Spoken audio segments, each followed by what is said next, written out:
Assalamualaikum warahmatullahi wabarakatuh.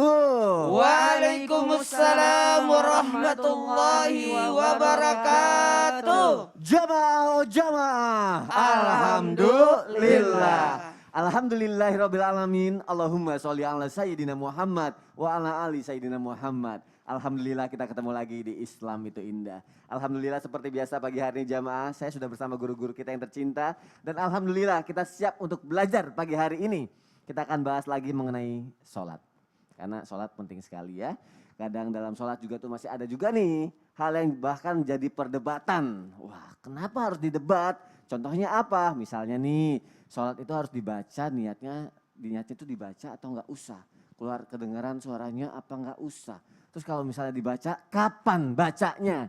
Atau misalnya kalau lagi sholat nih, waktunya mepet, itu harus gimana ya? Penting kan? Makanya kita bahas pagi hari ini.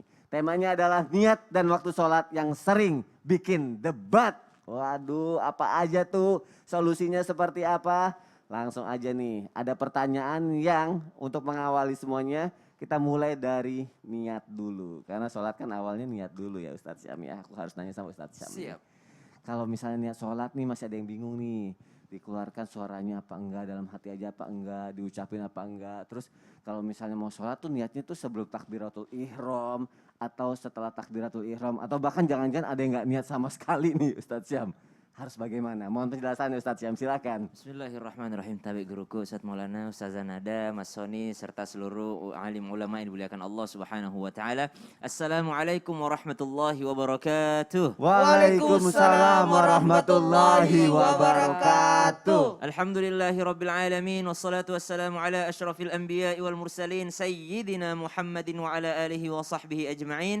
أصبحنا وأصبح الملك لله رب العالمين سبحانك لا علم لنا إلا ما علمتنا إنك أنت العليم الحكيم آمين آمين آمين يا رب العالمين. Apakah setiap salat niat itu harus diucapkan atau cukup di dalam hati saja? Lalu kapankah sebaiknya kita membaca niat salat? Kalau disebutkan membaca, maka membaca itu sebelum takbiratul ihram. Tapi kalau disebutkan berniat, maka niat itu adanya di hati, bukan di lafal. Maka subhanallah, ada 4 madhab yang kita akui atau dunia akui. Yakni ada Imam Syafi'i, ada Imam Ahmad bin Hanbal, ada Imam Malik, kemudian Imam Abu Hanifah atau kalangan Hanafiyah.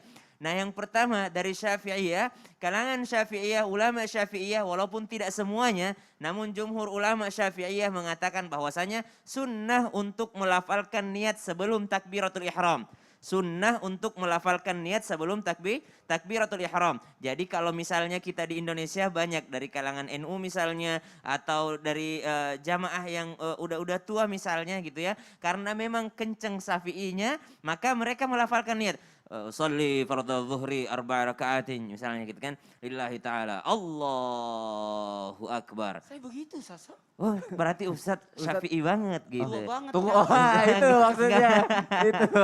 Jamaah-jamaah kita ya, ulama-ulama kita yang sepuh, dan itu ada dalilnya dari Imam Syafi'i. Nah, apakah Rasulullah pernah melakukan hal ini? Rasulullah melakukannya ketika mau berhaji, mau berumrah. Maka Rasulullah melafalkan niatnya, labbaika umratan wa hajjan, labbaika Allahumma hajjan, labbaika Allahumma umratan. Maka dari sini diambil bahwa oh ternyata niat itu bisa dilafalkan, namun hukumnya adalah sunnah. Untuk apa dilafalkan? Membantu hati ketika nanti takbiratul ihram menghadirkan niat di dalam hatinya. Karena kita harus sepakat bahwa niat itu di dalam hati. Pas kapan? Pas takbiratul ihram. Contoh Soni, takbir. Allahu Akbar. Ulang. Allah. Sholli fardhu. Ya. Allahu Akbar. Nah, gitu kalau pakai bahasa Arab Ya. gitu. Panjangin Allah ya. Allah. Saya niat sholat maghrib Allah.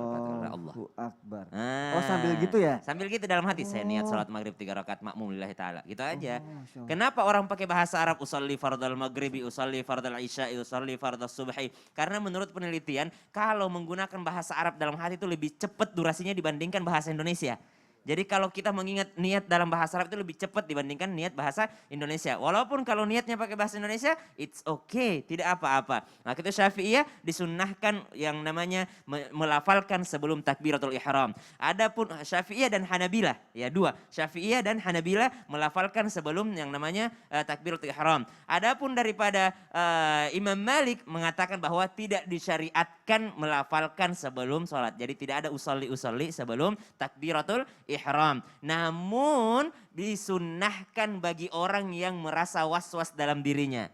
Ya, jadi kalau tidak ada was-was tidak disunnahkan. Tapi kalau kayak ragu-ragu deh, ntar aku lupa kalau misalnya takbiratul ihram lupa niat. Ya. Kalau ragu-ragu seperti itu, maka melafalkan itu disunnahkan bagi madhab Malikiyah. Adapun yang terakhir Hanafiyah atau Imam Abu Hanifah mengatakan melafalkan sebelum takbiratul ihram itu termasuk bid'ah. Tapi ada namunnya lagi. Namun jikalau bagi orang-orang yang was-was takut lupa berniat ketika takbiratul ihram, maka itu adalah istihsan atau bid'ah, namun itu baik untuk dilakukan daripada lupa niat. Karena niat itu adalah termasuk daripada rukunnya. Kalau enggak ada niatnya maka dia tidak sah daripada sholatnya. Untuk apa sih niat itu? Untuk membedakan antara ibadah dan adat. Contoh misalnya ada orang masuk masjid. Ya. Ada dua di situ. Ya. Kalau dia berniat maka dia termasuk iktikaf. Ya. Kalau dia tidak berniat, maka dia termasuk tidur siang aja di masjid. Iya. Berarti memang Niat semua itu ngaruh. Itu tergantung mazhabnya berarti ya Ustaz ya? Tergantung. Dan mazhabnya. kita mayoritas di Indonesia memakai Imam Syafi'i. Dan alangkah lebih baiknya kalau sholat, jangan sampai nggak sholat. Jadi Alangkah lebih baik, Ih, harus. harus. Maksudnya gini, Ya. orang memperkarakan niatnya tapi ternyata dia nggak sholat gitu kan. Subhanallah. Berarti kita harus sholat. Terima kasih Ustaz Syam untuk Siap, penjelasannya, sama-sama. Masya Allah. Nah sekarang aku punya tayangan nih, ini parodi nih. Seseorang yang sholat karena ria dan ingin dipuji. Oh dia karena sholatnya karena si ria, mau dipuji sama ria. Ria siapa sih? Nggak tahu nih. Bukan, Ria itu mau dilihat. Bukan Ria. Tek aja. Kita lihat aja deh tayangannya nih, silakan. Hafalannya bagus. Surat apa? Jawab aja dengan santai, bohong aja. Itu belum seberapa, itu mah surat cetek. Bilang aja, bohong. Kamu biasanya kalau sholat ngabisin 1 juz, bisa sampai ngebuat kaki kamu bengkak. Tapi nggak kaki aja, badan juga bengkak. Itu bilang aja, bohong. Itu mah nggak seberapa. Barusan itu surat Al-Baqarah, masih cetek. Biasanya kalau saya lagi sholat sendiri, bukan sombong ini mah. Kalau lagi sholat sendiri, saya bisa sampai 1 juz. Wah, subhanallah. Sampai kaki saya bengkak. Subhanallah. Mengikuti Rasulullah.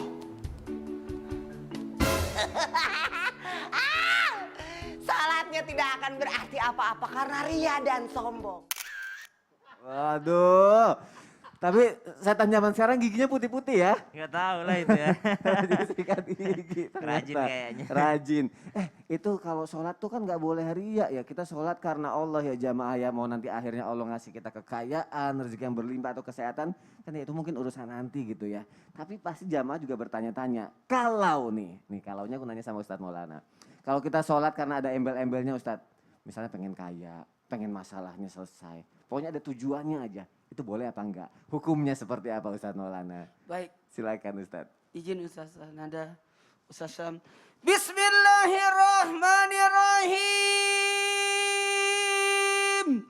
Assalamualaikum warahmatullahi wabarakatuh. Waalaikumsalam warahmatullahi wabarakatuh. Jamaah.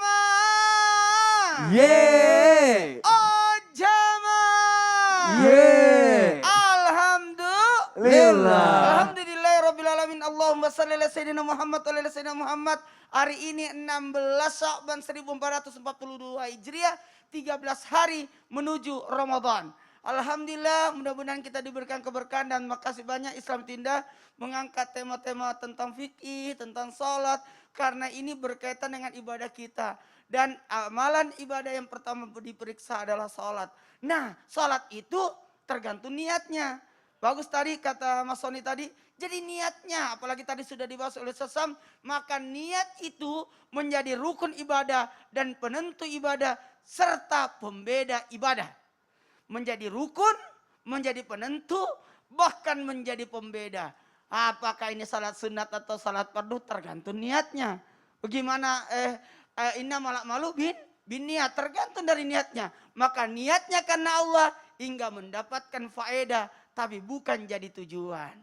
Makanya kita temukan ada salat sunat tasbih, sedekah tubuh, ada salat sunat taubat, semoga diampuni dosa, ada salat sunat duha, memperlancar rezeki, ada salat sunat tahajud, mendekatkan diri kepada Allah, ada salat sunat witir agar dicintai Allah. Punya masalah? Salat tahajud, dekatkan diri kepada Allah.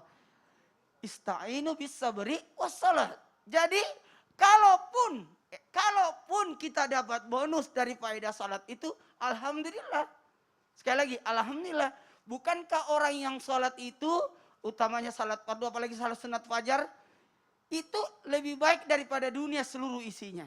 Maka bukan itu jadi tujuan, tapi karena Allah. Makanya setelah kita takbiratul ihram dengan ada niat, jadi takbiratul ihram itu adalah tempatnya niat. Karena perbedaan antara takbiratul ihram dan takbir intikal karena adanya niat di dalamnya. Dan mohon maaf, setelah itu pasti kita baca doa iftitah. Inna salatu wa nusuki wa mahyaya wa mamati. Itu kan menandakan bahwa salatku, hidupku, matiku karena Allah. Ingat, salat fardu itu tujuan penciptaan kita diciptakan untuk menyembah Allah, untuk menjadi hambanya Allah. Maka kalau kita salat duha dapat diberikan kekayaan, bisa enggak? Kata Mas Soni, bisa enggak? Bisa enggak tuh, Jawabannya Ustaz? bisa, tidak ada masalah. Nah, kalaupun tujuannya itu terlalu kecil. Hah? Terlalu kecil, karena satu pahala di dunia itu, artinya satu pahala itu tidak muat untuk dibayar dengan dunia seluruh isinya. Tidak. Orang akan lebih memilih pahala, tapi orang kan sekiranya siapa yang sholat di masjid akan diberikan satu karung beras, pasti penuh itu. Penuh. Nggak usah 100.000 aja. Kalau Penuh siapa yang semua. datang pasti penuh. Nah, padahal itu baru iming-iming seperti itu. Tapi sekiranya orang lihat pahala, maka orang berlomba-lomba untuk mendatangi tempat sholat. Atau andai kata dilihat pahalanya azan atau pahalanya saf pertama, orang akan bertengkar ataupun diundi. Baru bisa seperti itu. Bagaimana kalau memosting di media sosial? Itu lebih parah lagi tuh. Jangan dulu. Bisa jadi tujuannya adalah dakwah. Oh gitu. Bisa jadi tujuannya dakwah. Jamaah, jangan lupa ya, tonton Islam Itina besok. Kita akan membahas tentang sholat. Itu ria enggak? Enggak. Bukan, itu promo. Benar-benar. Iya benar promo. Iyalah biar promo tahu. kayak gitu. Malah takutnya jadi Itu malah. ngajakin. Takutnya jadi malah kita yang dosa. Oh ini orang ria nih Enggak, ria. Sebenarnya enggak. tujuannya beda Jadi ya. kalau Ustaz Jadi Sam kita yang itu dosa. jalan berpegang sama jihan. Itu apa? Itu bukan Bukan ria. Itu kemesraan. Itu kemesraan, ya kan? Itu promo juga, Masya Allah. Dan itu juga. Ame, sudah. Oh ya udah ya, itu juga pahala, itu yang paling penting karena romantisme dalam keluarga ya, Masya Allah. Jamaah, tadi kita udah bahas mengenai niat ya, niat sholat seperti apa, bagaimana caranya sudah dijelaskan. Tapi kalau yang lupa niat itu gimana nih? Aku mau nanya sama Ustazah Nada nih, kalau kita lupa niat, kita sholat asar ternyata kita niatnya sholat zuhur gitu kan, atau bahkan tiba-tiba kayaknya gue belum niat nih.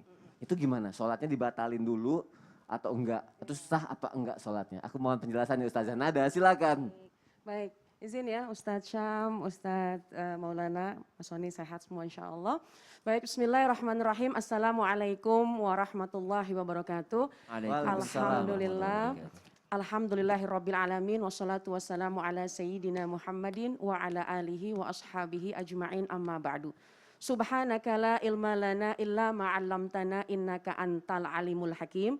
Rabbi shrah li sadri wa yassir li amri wahlul 'uqdatam min lisani yafqahu qawli. Baik jamaah sekalian, alhamdulillah pada pagi hari ini kita membahas tentang perkara yang sangat penting yaitu perkara sholat. Karena tadi sudah dibahas oleh Ustadz Syam, Ustadz Maulana bahwa memang perkara sholat ini adalah perkara yang pertama ditanya nanti di hari kiamat. Awwalu ma yuhasabu bihil abdu yaumal qiyamah as-sholat. Perkara pertama yang akan ditanya nanti di hari kiamat yaitu perkara sholat. Dan juga rukun pertama di dalam sholat adalah urusan niat. Kalau niatnya tidak diucap maka tidak sempurna sholatnya. Lalu bagaimana ketika dalam pelaksanaan sholat di tengah-tengah lupa. Emang manusia tempatnya lupa. Tuh. Tempatnya lupa, tempatnya khilaf, tempatnya salah ya. Dan itu sangat wajar sekali. Lalu bagaimana nih hukumnya? Nah, saya ingin menyampaikan ada di dalam kitab Safinatun Najah yang memang ini biasa digunakan oleh kita mayoritas yaitu Imam Asy-Syafi'i. Niat itu terbagi 3 tahapan, terbagi 3 kelompok. Tingkatan yang pertama yaitu niat mengerjakan sholat fardu. Maka ketika sholat fardu, zuhurnya harus disebut, asarnya harus disebut, subuh, maghrib, isya harus disebut. Kemudian yang kedua yaitu ketika mengerjakan sholat sunnah yang secara khusus. Seperti rawatib, qobliyah, ba'diyah. Kemudian sholat sunnah gerhana misalnya. Nah ini juga harus disebut. Kemudian yang ketiga ketika mengerjakan sholat sunnah yang mutlak.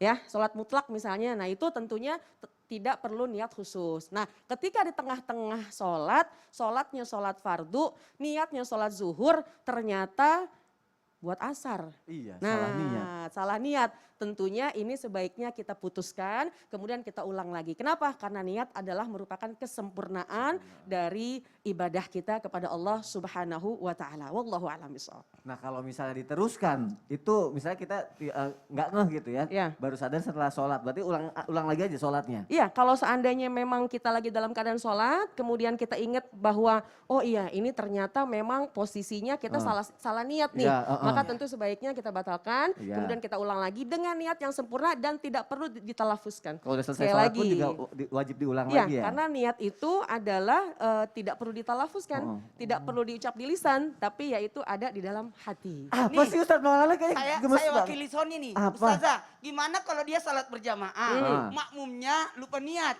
Apakah ikut aja sholat? Kan malu kalau berhenti sholat. Makmumnya lupa niat, berarti yang salah niat adalah makmum. Ya. Maka ketika memang makmum memilih, makmum kan berarti ngikut sama imam. Ya. Berarti insya Allah itu niatnya sudah ikutan dengan imam. Wallahu Oh a'lam. gitu. Tapi kalau nanya mulu nih. Nanti aja. Nanti aku akan Ngapain? nanya banyak lagi ya sama Siap. Ustazah Nada ya. Nggak apa-apa ya. Siap ya. Siap insya Allah. Karena aku mewakili jamaah juga pasti kepo banget nih. Sama aku juga kepo banget. Apalagi sekarang nih aku pengen nanya lagi sekarang sama Ustadz Syam. Ustadz Syam kalau misalnya kita lagi sholat berjamaah Ustadz Syam. Kita kan nggak pernah tahu nih. Aku lagi mau sholat asar. Tiba-tiba. Contoh, gimana ya? Aku mau sholat nih. Sholat Praktek asar. dong, praktek. Praktek. Aku mau sholat asar. Ya. Tiba-tiba. Wah ada yang sholat nih. Ya. Terus aku kesini. Ya. Aku tepok gini. Ya. Oi, Apa sih? enggak pakai oi ya maksudnya. Aku tepok gitu. Terus aku ikut sholat. Tapi sebenarnya aku nggak tahu ini lagi sholat sunnah nih atau lagi sholat jamaah atau apa. Aku ternyata sholat asar itu gimana itu? Terus aku juga nggak ada kode gitu ya? Iya nggak ada Nggak ada kode. ngalangin, nggak ada apa segala macam. Oh, Sholatnya sah, oh sah ya? tapi Tapi, setelah yang satu ini. waduh. Kalau gitu setelah yang satu ini. Iya. Nggak lama kan ya bentar Nggak doang. lama, bentar Nggak lama doang. kok tetap di Islam itu indah ya. Jamaah, oh jamaah. Alhamdulillah.